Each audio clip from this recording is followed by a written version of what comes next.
എന്തായാലും മോളെ ഇവിടെ വെച്ച് കാണാൻ പറ്റിയല്ലോ. നിങ്ങൾ രണ്ടുപേരെ ഒരുമിച്ച് കണ്ടപ്പോ എനിക്ക് ജീവൻ തിരിച്ചു കിട്ടിയ പോലെയാ തോന്നുന്നത്. ദേവിക, എങ്ങനെയും നന്ദനെ രക്ഷിക്കണം. അതിനുള്ള ഏർപ്പാട് ചെയ്യണം. അത് മോളുടെ ഉത്തരവാദിത്വം. അത് ശരി. ചെയ്യേണ്ട സമയത്തൊന്നും ചെയ്യാതെ അവസാന നിമിഷം ഭാരം എല്ലാം കൂടി ദേവികയുടെ തോളിൽ വെച്ച് കൊടുക്കാണോ? അമ്മേ, വളരെ ഗുരുതരമായ ഒരു പ്രശ്നത്തിലാണ് നന്ദു ഇപ്പോ. എന്തു വന്നാലും നേരിടാനുള്ള ശക്തി ഉണ്ടാവുമെന്നുള്ളതാ പ്രധാനം. ആദ്യം സംഭവങ്ങളുടെ യാഥാർത്ഥ്യം ഒന്ന് അറിയട്ടെ, എന്നിട്ട് തീരുമാനിക്കാം. ആ, അക്കാര്യമൊന്നും നീ അറിഞ്ഞില്ലല്ലോ. അതിനിടയില് ഇസബെല്ല വീണ്ടും ഇവിടെ വന്നു നന്ദനെ കാണാൻ. അതിനെന്താ ആന്റി, വന്നോട്ടെ. നന്ദുവിനെ ഇഷ്ടപ്പെടുന്നവർ അടുത്തുണ്ടാവുന്നത് നന്ദുവിന് സന്തോഷമായിരിക്കും. അയ്യോ മോളെ, അങ്ങനെയല്ല. നന്ദ വിളിച്ചിട്ട് വന്നതല്ല അവള്. നന്ദനിപ്പോ ഒറ്റയ്ക്കിരിക്കുന്നതാ ഇഷ്ടം. നമുക്കത് വിടാം അമ്മേ. വെറുതെ എന്തിനാ താല്പര്യമില്ലാത്തത് പറഞ്ഞ് മുഷിയുന്നേ.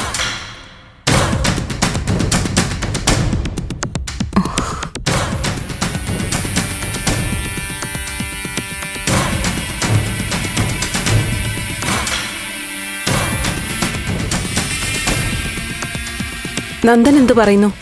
ഇപ്പൊ അവന്റെ പേടിയൊക്കെ മാറിയോ പ്രഭേ? ഇപ്പൊ പേടിയൊന്നുമില്ല. ഒന്നുകിൽ ജയിലിൽ പോവും, അല്ലെങ്കിൽ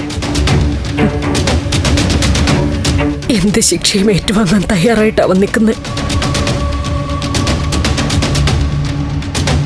ഒരമ്മയ്ക്കത് കേൾക്കുമ്പോഴുണ്ടാവുന്ന ആദി മറ്റാർക്കും അത് പറഞ്ഞാൽ മനസ്സിലാവില്ല. നിന്റെ മീനമോളുടെ അവസ്ഥയിൽ നീ വിഷമിച്ചത് എനിക്കറിയാം. അതേ ദുഃഖം തന്നെ ഇപ്പൊ എനിക്കും. എനിക്ക് ചുറ്റും എന്തൊക്കെയോ നടക്കുന്നു. എന്റെ നന്ദന്റെ ജീവിതം ഇനി എന്താവോന്ന് ആലോചിക്കുമ്പോ തകർന്നു പോവും. മീരമോൾ പോയപ്പോ ഞാനും നീയും കൂടെയുള്ളവരും ഒക്കെ കരഞ്ഞു. പക്ഷെ നീ സഹിച്ചത് എത്രയാണെന്ന് ഇന്ന് ഞാൻ അറിയുന്നു. മീരമോള് മരണപ്പെട്ടതാണല്ലോ, ഈശ്വര നിശ്ചയമാണല്ലോ അതെന്നൊക്കെ പറഞ്ഞ് നിന്നെ സമാധാനിപ്പിക്കാൻ ശ്രമിച്ചവരുടെ കൂട്ടത്തില് ഞാനും ഉണ്ട്. എന്റെ നന്ദന് ജീവനുണ്ട്. പക്ഷെ ജീവനില്ലാത്ത അവസ്ഥയില് എത്ര നാളാ ഇങ്ങനെ. നീ വിഷമിക്കല്ലേ പ്രഭേ. മീര പോയപ്പോ എനിക്കൊരു മകനുണ്ടെന്നും പറഞ്ഞ് സമാധാനിച്ചവളാ ഞാൻ.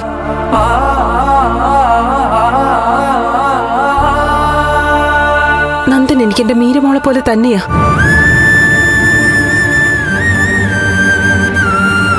കഴിഞ്ഞതിനെ കുറിച്ചൊന്നും ഞാൻ പറയുന്നില്ല. പക്ഷെ തെറ്റും ശരിയും ഇനിയെങ്കിലും മനസ്സിലാക്കാൻ നോക്കണം. ദേ, ഞാൻ നിന്റെ കൂടെയുണ്ട്. എന്റെ ഏറ്റവും അടുത്ത കൂട്ടുകാരിയല്ലേ നീ. നിന്റെ വേദന എന്റെ കൂടി വേദനയല്ലേ. ഞാനേ നന്ദനെ ഒന്ന് കാണട്ടെ.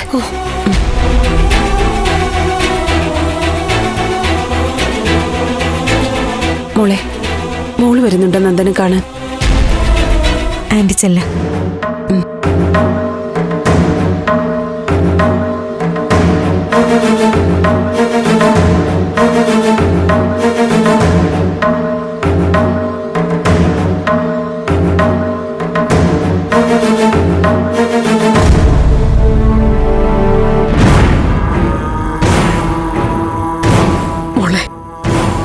നന്ദൻ എന്നെ കാണാനും സംസാരിക്കാനും ഒക്കെ ഒരുപാട് ആഗ്രഹിക്കുന്നുണ്ട്.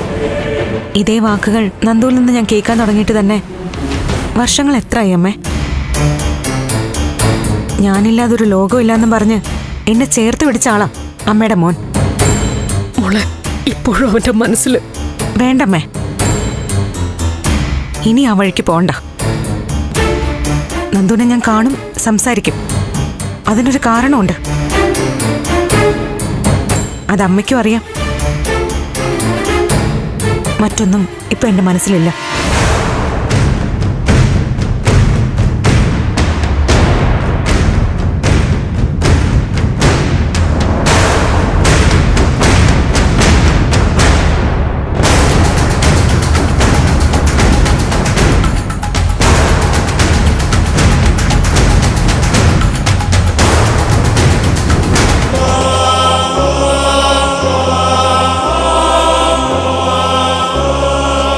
സത്യത്തെ ഞാൻ ആൻറ്റി ഒന്ന് കാണാതിരിക്കായിരുന്നു.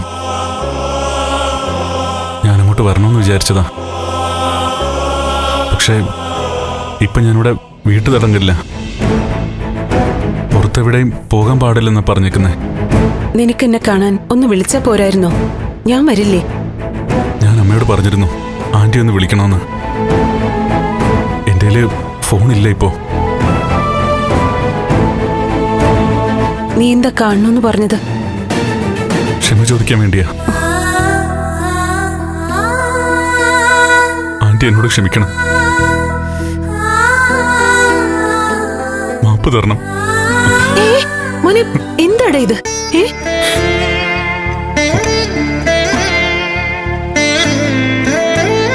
എന്റെ അമ്മയുടെ സ്ഥാനത്തായിരുന്നു ആന്റി.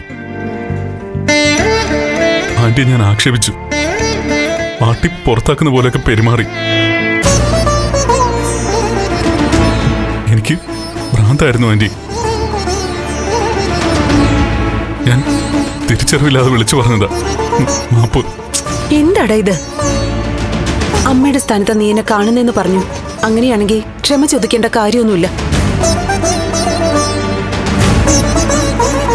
അമ്മമാര് മക്കളോട് സ്വാഭാവികമായി ക്ഷമിക്കുമല്ലോ.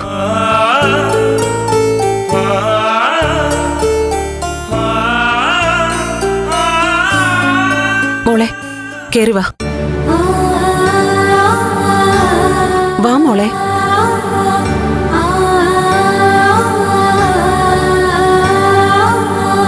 നന്ദ,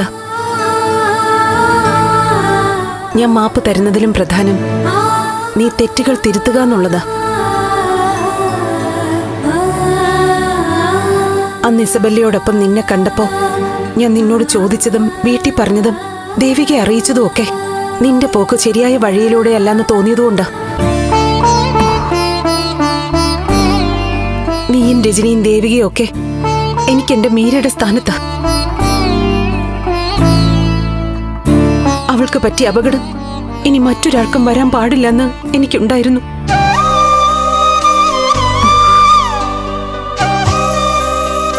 എനിക്കറിയാം ആന്റി, ഞാനിപ്പോ എല്ലാം മനസ്സിലാക്കുന്നു. കഴിഞ്ഞതിനൊക്കെ ക്ഷമയും ചോദിക്കുന്നു.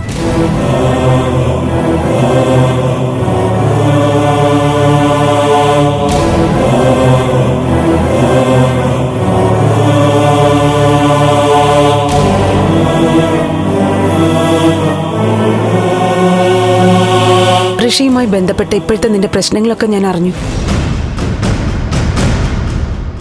പറ്റിപ്പോയി. ഇനിയിപ്പോ അത് നേരിടാൻ ഒരുങ്ങണം. ആന്റി, അതിനൊരുങ്ങി തന്നെ ഞാൻ നിൽക്കുന്നേ. എന്റെ വീട്ടുകാരെ വിഷമിപ്പിക്കേണ്ടി വന്നതിലുള്ള സങ്കടം എനിക്കുള്ളൂ.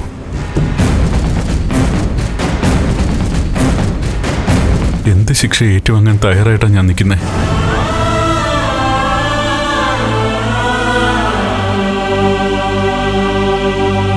എനിക്കിപ്പം മറ്റെന്തിനേക്കാളും വിഷമം എന്റെ ദേവിയെക്കുറിച്ച് ഓർത്തിട്ടാ.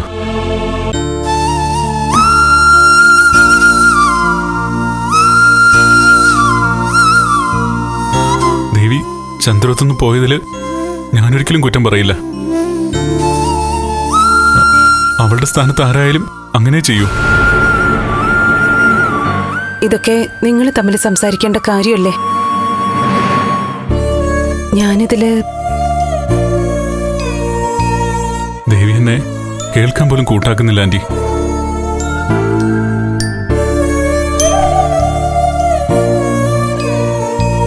ഞാനെല്ലാം കേൾക്കുന്നുണ്ട് നന്ദു.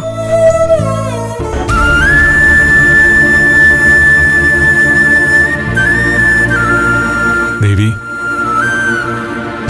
ഏത് സാഹചര്യത്തിലാണ് എന്റെ ഭാഗത്തുനിന്ന് അങ്ങനെയുള്ള വീഴ്ചകൾ വന്നു പോയെന്ന് ഞാൻ പറഞ്ഞു.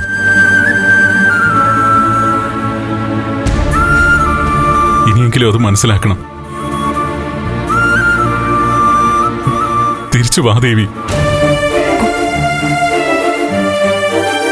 നന്ദു, നമ്മൾ തമ്മിലുള്ള കുടുംബകാര്യം സംസാരിക്കാനല്ല ഞാൻ വന്നത്. അതിപ്പോ എനിക്കൊരു പ്രധാന വിഷയവുമല്ല. ഋഷിയുടെ കാര്യത്തിൽ ഇനി എന്തൊക്കെയാ സംഭവിക്കാന്നത് ഇപ്പൊ അറിയേണ്ടത്. അതിലിനി എന്ത് ചെയ്യാൻ പറ്റുമെന്ന് ആലോചിക്കണം. ദേവി, നീ എന്റെ കൂടെ വേണം, പ്ലീസ്. നീ വാ.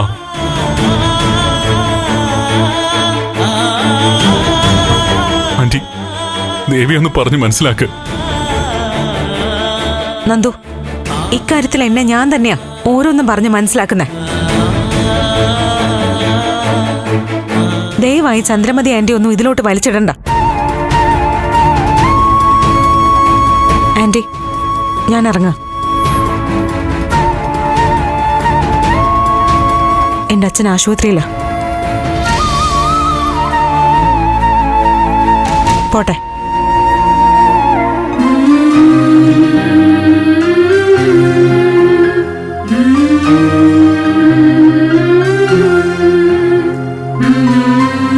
ദേവിക്കിപ്പോ എന്നെ ഒട്ടും ഇഷ്ടമല്ല. ഒരു കൊലയാളിയെ എങ്ങനെ ഇഷ്ടപ്പെടാനാ, അല്ലേ ആന്റി? നിന്നെ ആശ്വസിപ്പിക്കാനാ പ്രഭ പറഞ്ഞു വിട്ടെ. പക്ഷേ ഈ കാര്യത്തിൽ എനിക്കൊന്നും പറയാനില്ല. പോട്ടെ.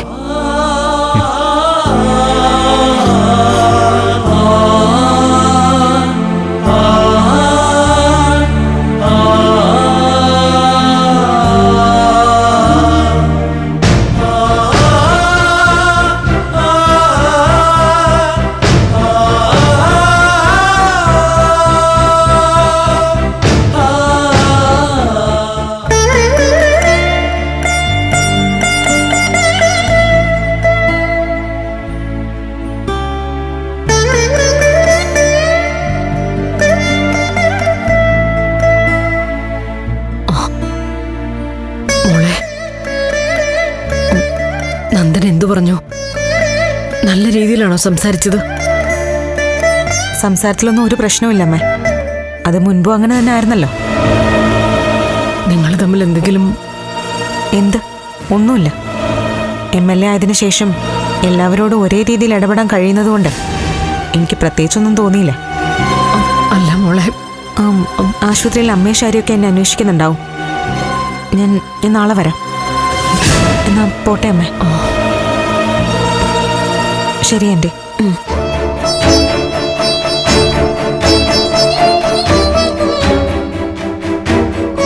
ചന്ദ്രമതി, നന്ദൻ എന്തു പറഞ്ഞു? ഋഷി കൊലക്കേസിനെ സംബന്ധിച്ച് നന്ദന് പേടിയൊന്നുമില്ല. പക്ഷെ വിഷമം ദേവിക കൂടെ ഇല്ലാത്തത്. നന്ദന് മാത്രമല്ല, ആ വിഷമം എനിക്കും ഉണ്ട്.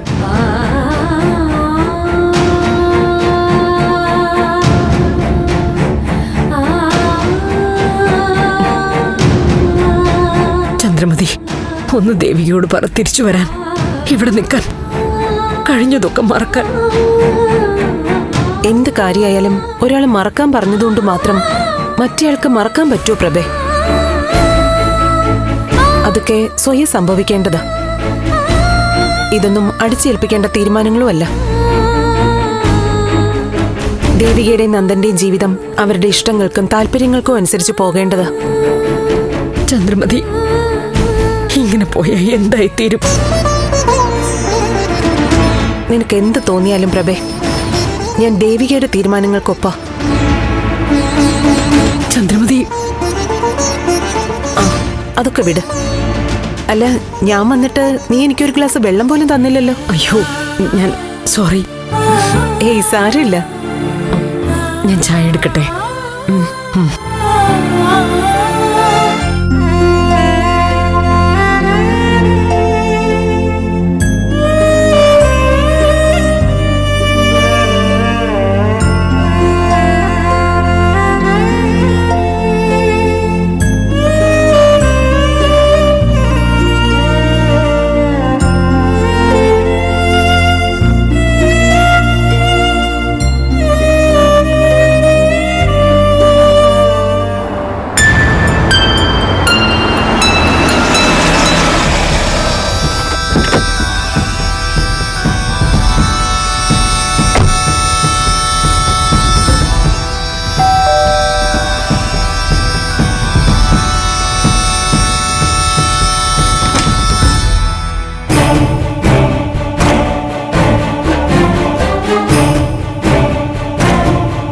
കെവിൻ വാ.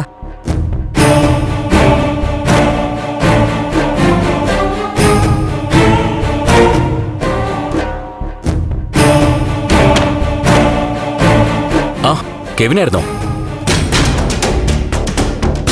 ബെൽ ശബ്ദം കേട്ടപ്പോ മറ്റാരാണെന്ന് സംശയിച്ചു.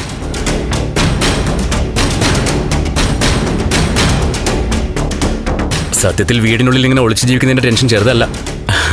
മരണപ്പെട്ടവന്റെ പേടിച്ചുള്ള തടവ് ജീവിതം ദുസ്സഹം തന്നെ.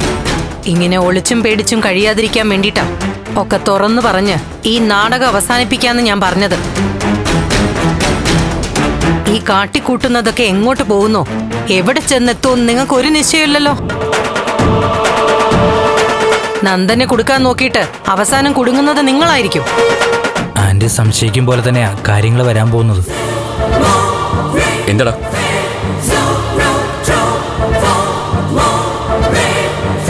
ആന്റി, ഋഷിയുടെ വിഷയം ഒരല്പം കുഴപ്പത്തിലേക്ക് പോകാൻ പോവാ. എന്താ പ്രശ്നം? നന്ദൻ നടന്നതൊക്കെ വീട്ടിൽ തുറന്നു പറഞ്ഞു. എന്ത് തുറന്നു പറഞ്ഞു? എടാ, നീയായിട്ട് വഴക്കുണ്ടായതും നിന്നെ അവൻ കൊന്നതാണെന്നൊക്കെയുള്ള രഹസ്യം വിളിച്ചു പറഞ്ഞു. ദേവികയുടെ അച്ഛൻ അപകടം പറ്റി ആശുപത്രിയിലായില്ലേ? ആ കാര്യം പറഞ്ഞ് ദേവിക നന്ദനോട് വഴക്കിട്ടു. ആ ബഹളത്തിനിടയിൽ നന്ദനെല്ലാം വിളിച്ചു പറയുകയായിരുന്നു. അവനിപ്പോ ഫ്രീ ആയി. അവനിനി അവന്റെ ഇഷ്ടത്തിന് കാര്യങ്ങൾ ചെയ്യാം. എന്ത് നേരിടെ ഒരുങ്ങി അവൻ നിൽക്കുന്നത്. പണി ഇപ്പൊ തിരിച്ചു വരാൻ പോവാണെന്ന് എന്റെ സംശയം. ഇപ്പൊ എന്തായിടാ? കണ്ടോ, നീ ഒരിക്കൽ കുഴിയില് നീ തന്നെ വീഴാൻ പോവാ. ദേവിക MLA യാ, നിയമം അനുസരിക്കുന്നവളാ. ദേവിക ഈ വിവരം എത്രയും പെട്ടെന്ന് തന്നെ പോലീസിൽ അറിയിക്കും. പോലീസ് വിപുലമായി അന്വേഷണം തുടങ്ങും. സത്യം പുറത്തു വരും. അവസാനം ശിക്ഷ അനുഭവിക്കേണ്ടി വരുന്നത് നീയായിരിക്കും.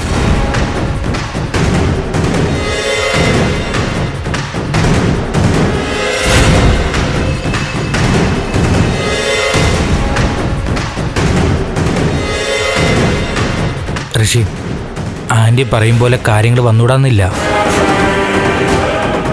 നീ പേടിക്കാതിരിക്കേ. നന്ദൻ കൊലപാതകയാണെന്നും പറഞ്ഞ് ദേവിക കേസ് കൊടുക്കാതിരിക്കോ എന്തും ചെയ്യട്ടെ, അതെനിക്കൊരു വിഷയമല്ല. പക്ഷെ ഭർത്താവ് കൊലപാതകയാണെന്ന് അറിയുമ്പോൾ ദേവിക നന്ദനിൽ നിന്നും കൂടുതലകലും. അതാണ് പ്രധാനം. അത് വർക്ക് ചെയ്യും. അത് മതി. നിന്റെ കണക്ക് കൂട്ടലൊക്കെ തെറ്റും ഋഷി. ചെയ്ത തെറ്റുകളൊക്കെ ഏറ്റു പറഞ്ഞ നന്ദനോട് ദേവികയ്ക്ക് ചിലപ്പോ കൂടുതൽ സ്നേഹമാണ് തോന്നുന്നെങ്കിലോ? അവള് സ്നേഹിച്ചോട്ടെ, പക്ഷെ അവൻ ജയിലിലാവുമല്ലോ. അതൊക്കെ നിന്റെ തോന്നലാ. ഒരാളെ കൊന്നു എന്ന് ഏറ്റു പറഞ്ഞാൽ ഉടനെ ഒന്നും ജയിലിലാക്കില്ല. അന്വേഷണം വരും. നാടിളക്കിയുള്ള അന്വേഷണമായിരിക്കും. അവിടെ നിന്നെ രക്ഷിക്കാൻ ഇസബെല്ലയുടെ ആളുകളൊന്നും ഉണ്ടാവില്ല. ഇനി കാര്യങ്ങൾ എനിക്ക് വിട്ടേക്ക്. എന്ത് വേണമെന്ന് എനിക്കറിയാം.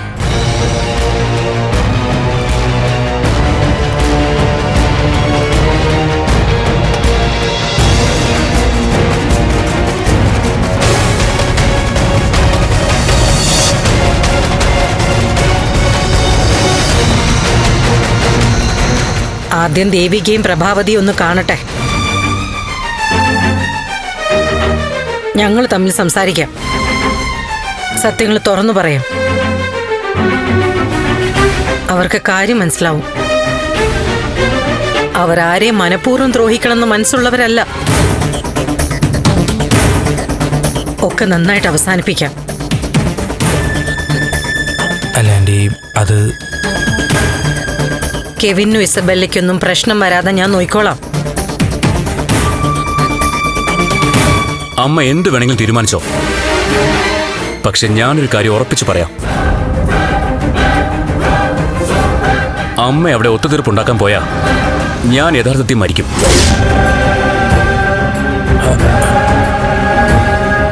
ഞാൻ ആത്മഹത്യ ചെയ്യും.